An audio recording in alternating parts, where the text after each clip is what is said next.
xoogaa kaftan aan isaga darayaa qoliyo malooliya ay ka mid yihiin nimanka reer awowga reer burburana waxay leeyihiin dhexday ka raaceen gaariga oo waxay leeyihiin waa marka yagi iyo war noocaas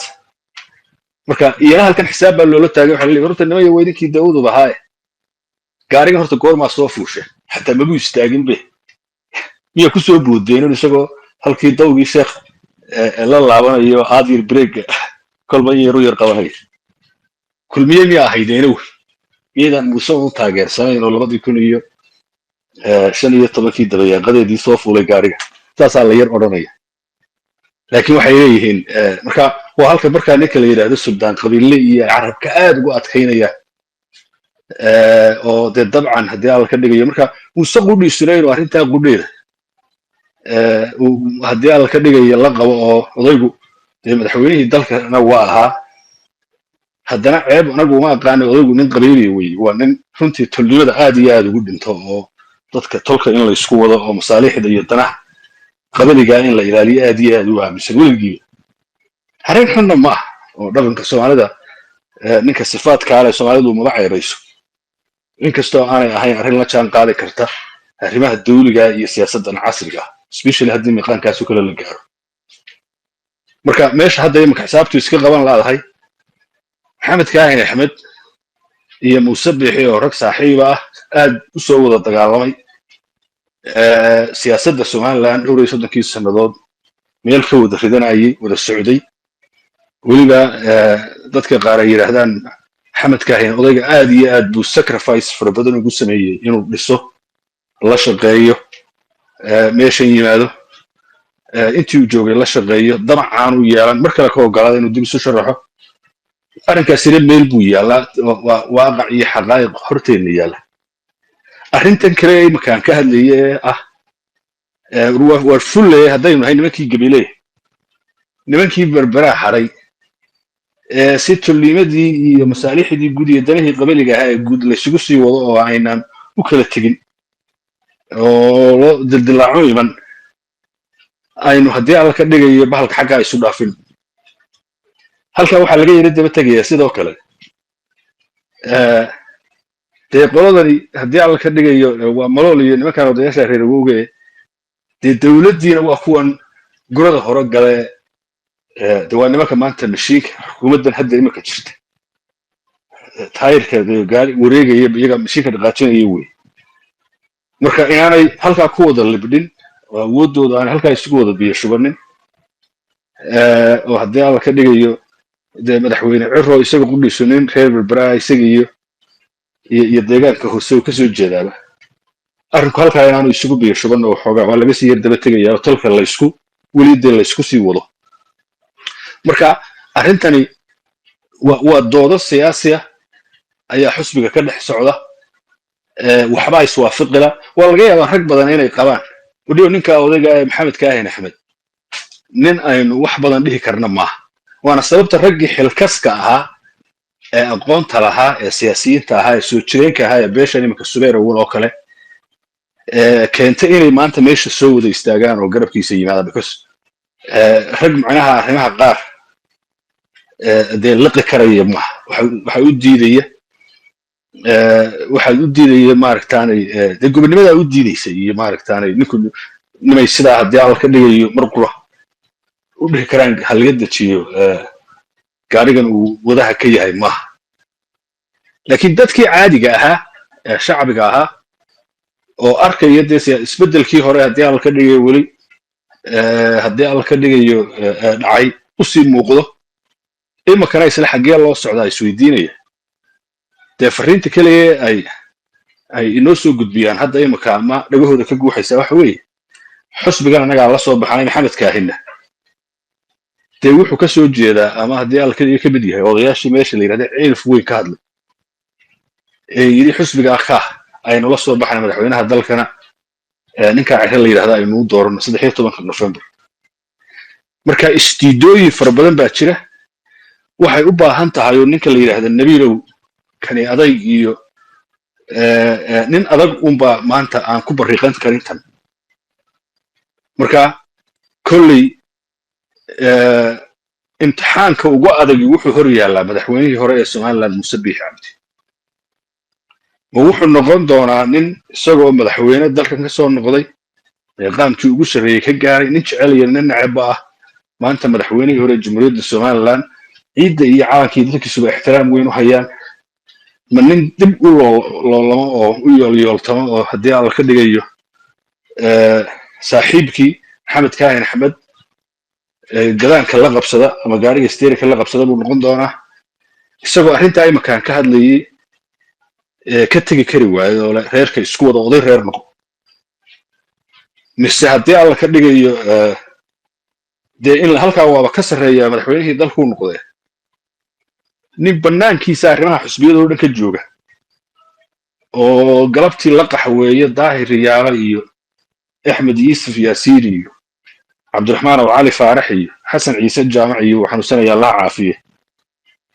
ayuu noqon doonaa iyo ninka la yidhaha cabdiraxmaan saylic iyo ragga noocaasa sida ayaga ila tahay dee maanta waa la caddeeyey maalintii hore iska tuhuniyo hadal uun bay ahayd la sheegsheegaya iyo rumaris bay dadka qaar saasay madaxda qaar u dhigayeen war kuturkuteen oo suuqa soo galay laakiin maanta hadalkii wasiirkii hore ee wasaaradda warfaafinta ugu horreeyey wasiirka hadda jooga cali mareexaan wuxuu inoo xaqiijiyey in maxamed kaahin iyo muuse biixi ay ku kala aragti duwan yihiin hogaaminta xusbiga iyo tallaabooyinka masiiriga ee xusbigu qaadaya marka muddo yar oo aan 6 bilood ka yar maxamed kaahin axmed oo halkaa dee kaftan baan tuurayaa ina nimanka kala xusbi baan nahay in muddo ah waxa weeye heesta geela marka la waraabinayo heesta waxa jira lagu waraabiyo oo biyaha lagu cabsiyo shacbiga waxa loogu heesi jiray si ay xusbiga kulmiyo u ag joogaan oo aanay uga tegin maxamed kaahin axmed baa wasiirkii arrimaha gudaha ah isla markaana guddoomiye xusbiga ah shahiidka nool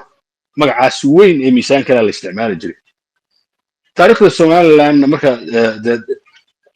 dhinacyada qaar laga soo fiiriyo oday mudakar ahoo muddo dhowr iyo 50 sannadood kusoo dhex jiray oo dadaalle iyo halga fara badan usoo galay oo dee runtii raad weyn kula wey oo arrintaa haddii la sheegayo waa arrin wax ka jira marka nimankii odayaashaas ay u hadlayaan waxaan leenahay haddaan nahay qolyihii lahaa waraysanam xilligeedii waa laga gudbay somaliland 1991dii 18 May wixii ka dambeeyay waxaynu qaadanay asalkii hore waxay somaliland ahayd oo ah qabaa'ilkii deganaa oo heshiiyey isu yimi axdi qarameed qortay dastuur u bedelay dowlad jamhuuriyadda somaliland la yidhahdo halkaa ka dhalatay halkaasaynu ka dhaqaaqnay marka snm iyo waxaasi waa uun taariikhda dalkeenu bay ka mid tahay waxa ka dhumuc weyn tan guud aynu wada leenahay raggayga markaa dooda noocaasa qabay ee arrintan snmnimada aan waxa weeye iyagu markaa lahaa tan kalaa ka sadbuuran waxaanu leenahay war shahiidkii noolaa hortayda inaad ku gilgelaysaan waanu idiin jeednaa warkan imika cali mareexaana yidhi ragga bannaanka ka hadlaya leh waxa weeye maxamed kaahina na aamusiin maayo oo dee maxamed kaahin axmed waa guddoomiye xusbi qaran weeye waa mid ka mida hogaamiyaasha dalka waxaaba suurtagala 5 sano ka bacdi ama 4 sano iyo dhowr bilood ka bacdi inuu tartamo madaxweynaha jamhuuriyadda somaliland noqdo imika qudheeduu yahay dadka arrimaha waaweyn ee qaranka masiirka dalka ragga wax laga weydiinaya ee haddii alla ka dhigaya talada mugga weyn ku leh marka dadkoo dhan baa eeganaya muraadii dalka weyn waa laga hadlayaa waxaanan u aragnaa arrin aan sax ahayn oo ceeba codkii xusbiga uu ku soo baxay in reer laga dhigo waayo imika Muuse Biixi waagii madaxweynaha dalka noqday ee la doortay dee xusbiga wadani iyo Faysal Cali Waraabo oo xusbiga u cid hogaaminaya iyo inuu ka helo waxa sabab u ahayd aqlabiyadii ummadda dooratay ama dadka qaar hay yiraahdaan haddii alla ka dhigayo doorashada waa la boobay ama kana la sameeyay wixii la doono waxa la sheegay xaqiiqadu waxay ahayd كمشكي دورشوينك Soomaaliland wuxuu ku dhawaaqay Muuse Biixi Cabdi in aqlabiyada shacbiga Soomaaliland ay doorteen oo number weyn ku hogaaminayay asxaabtii kale markii madaxtooyada galay hadii qoliyo iska soo bixi lahaayeen oo intay haddii alla ka dhigayo madaxtooyada hor yimaadaan dhihi lahaayeen codkaygii baad kusoo baxday madaxweyne markii meesha soo dhaaf micid baa ka yeeli lahayd absolutely not sababtaa waxa weeye qofka muwaadinkiina wuxuu xaq u leeyahay inuu codeeyo cid doorto isagoon cidina ku khasbin isna wax xaq loogu leeyahay waxa uu doortay inuu aqbalo marka dambe waxaan ula jeedaa weligeedba dalkan xusbi iyo madaxweyne dalkan ama madaxweyne ka noqday ama xusbi qaran oo xisbiyada qaranka kusoo biiray oo qabiil keligii soo saaray ma jiro waa see loo kala badnaa mar walba silaanya waagiisii saasay ahayd magaciisigiisii raggii kasii horreeyey daahiriyaale cidun baa haddii alla ka dhigaya lahayd codka ugu badan anagaa siinin laakiin cidina su-aal ma gelinaynin hogaamintooda iyo inay haddii alla ka dhigay meesha sii joogaan iyo in kale fursadda marka dib loo siiyo inay sii hogaamin karaan iyo in kale oo mar kale ay soo baxday in dadkii dib loogu soo celiyo inay haddana bal markaa codeeyaan ama didaan de waxay ahayd mar walba arrin la sugayo ugu dambayntii anigu waxaan leeyahay xusbiga kulmiye haddii alla ka dhigayo waa xusbi rugcadaaya muddo soo jiray maanta qudheeda waxaa ka muuqatay adaynu maalmihii hore waxoogaa yara qawadnay siday waxu wadwadeen waxaa ka muuqatay haddii alla ka dhigayo maaragtay runtii oo aan u qiraya muddakarnibaa ka muuqatay weliba qoladaas subeer oo wale magacooda maalmihii dhaweed aad warbaahinta loogu wadwaday raggii madaxda ahaa ee kasoo xaadiray meesha iyo gabdhihii runtii waxaa ka muuqday oo ay soo bandhigeen inay waaqicooda iyo fikirkooda iyo aragtidooda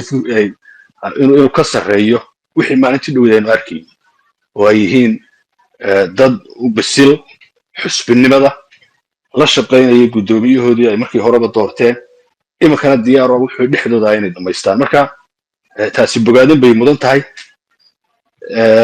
haddii alla ka dhigayo kelmaddayda ugu dambaysaana waxa weeye maantana waa soo qoray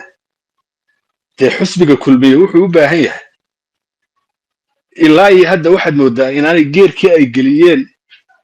2010 markii madaxweyne axmed siilaanya allah naxariistay uu guulaystay ayuunbaa mar qura waxaa suuqa la soo geliyey xusbiga kulmiye in uu doorashada ku guulaysto waxaa sabab u ahaayoo haddii alla ka dhigayo maaragtaanay de iyagu odayaal ka ahaa laba reer oo bulshada reer somaliland ka mid ah inkastoo aynu ogeyn in madaxweyne siilaanyo laftirkiisa allah naxariistay markii la doortay uu cod aad iyo aad iyo aad u badan ku guulaystay oo dalka oo dhan looga codeeyey oo tusaale ahaan degmada oodweyne uu kaga sarreeyey faysal cali waraabe oo de isagu haddii alla ka dhigaya haddii xaggaa lagaga xiriiriyo dee ka soo jeeda haddii dhinaca qabiilka laga fiiriyo marka geerkaas in laga yar bedelo gaadhiga oo geer ka mug weyn la geliyo oo xusbigu la yimaado aragti ballaaran oo dadka oo dhan ururinaysa socon maysa jeegaanimadii iyo sanabnimadii iyo ku jiqsiintii iyo dadka qaybo ka mid iyo muwaadiniin maaha iyo wixii socon mahayaan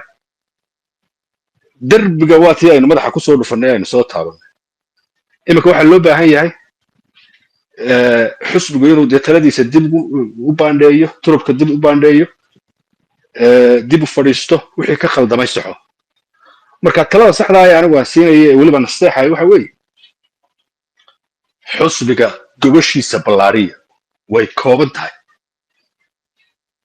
weli haddii alla ka dhigaya waxaa muuqatay inaanu sal weynayn xusbigu oo fikirkii gaboobay ee qobqobka iyo kala irdhaynta bulshada iyo soo koobidda taladu inay weli way ka muuqataa mugweyn maaha xusbigan ka ahay haddeer cusube muddada kooban joogay baa ku dadaalaya inuu cid walba helo waata hadda sheegaysa inantii dhowaan ku birtay sucaad carmiye in kabuhu ay ka dhammaadeen madaxda xusbiga sidii ay ugu soo biireen xusbigooda dadka qaar baaba ceeb ka dhigaya laakiin waa muddakarnimo inaad ka shaqayso inay kugu soo biiraan dadka macnaha lehee arrinka iyo adduunka kugu soo kordhin kara haddii alla ka dhigayo bulshada maaragtay saamaynta ku dhexle talaqabeenka ah aqoonta leh labeenta ummadda inaad raadiso waa sax wey baabada lagu garaaco la kasbado sida ay kugu soo biraan because xusbigu wuxuu xusbi ku noqonayaa marka dadka noocaas oo kale ay ku soo biraan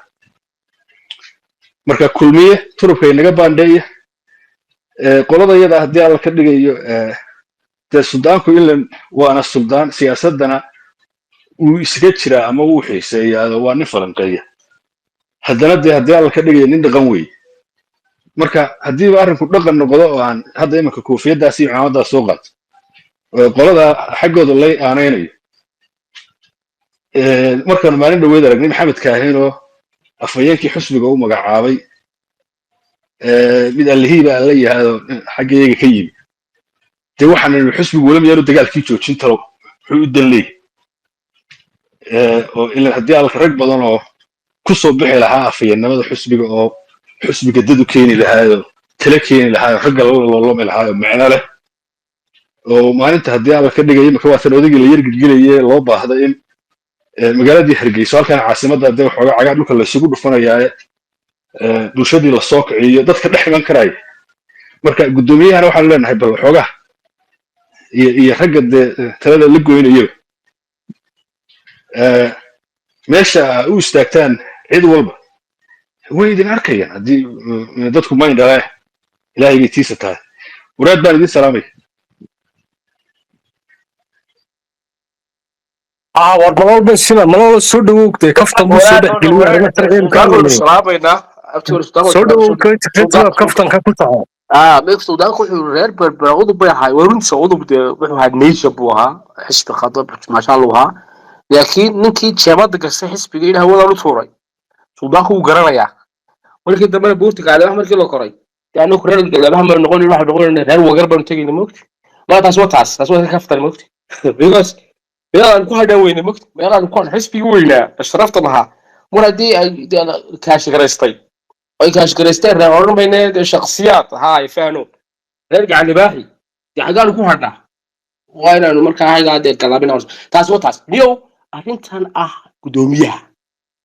gudoomiyaha xisbiga ka kulmiye xabad ka wuxuu muujinay magaca loo ku leeyahay Soomaaliland waana nin name recognition kiisi wixii markaa degtid taa hawshiisu aan yarayn doorashadana inkastoo niyo SLMT hawlihii ay madaxweyne biix iyo ay isaguba ay hawlo badan galeen oo hawshu way iska raadkaatay haddana the board waa laga fikiraa dib baa loo socon karaa laakiin niyo waxay la tahay niyo it's not about time all guard kan taana nimanka odayaasha niyo meesha ka baxan weeyaan ma waa ubinaad ka hadlay ma sharmo meesha ka baxan weeyaan hadda markii dhowto uga hadlay odaygii hadlay lahaa constitution Somaliland wala waafajin kara laakiin xeerkoos muxuu leeyahay waa in shirka qabtaa soo weynaha gudoomiyaha duu leeyahay warniyo waxba inaga khaldamay dub assessment oo samayno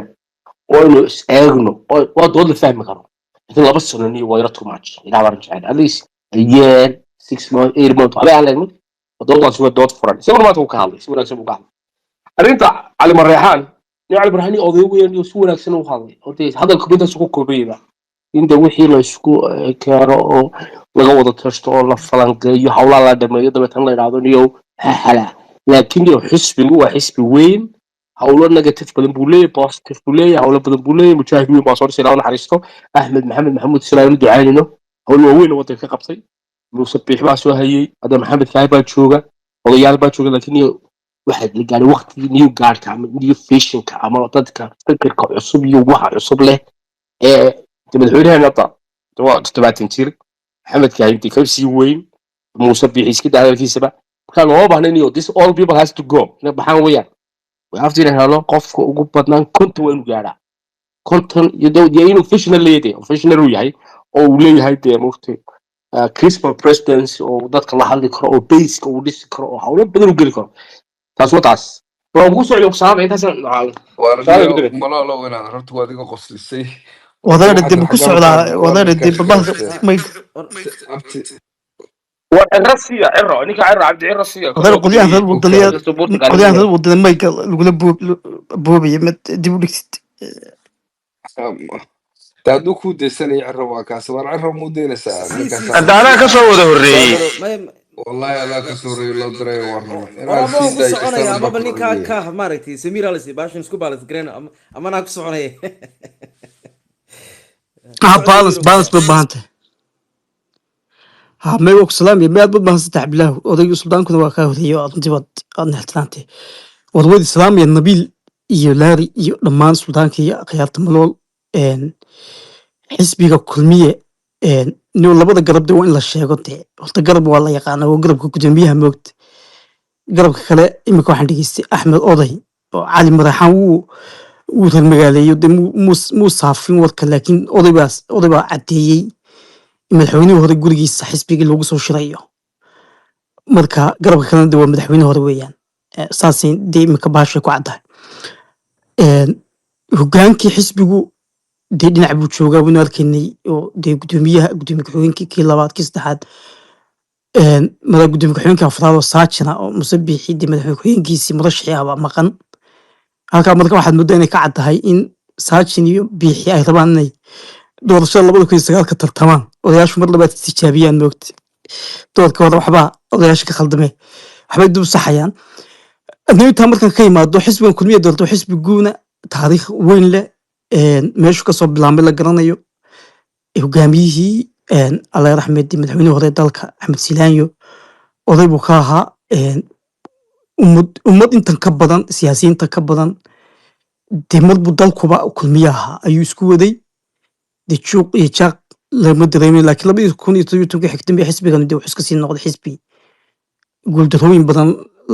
la maartay la leecleecaya doorashooyinka dhan buu guuldaraystay maartay kaadid badan xisbiga uu iskaga yaacay waa lagu kala tegey iminkana dee doorashadii madaxtooyada maadaama laga guulaystay doorta waa la filayay in dildilaac uu ku imanayo كيوم بانا ديما كبلامي سنها حسبيقو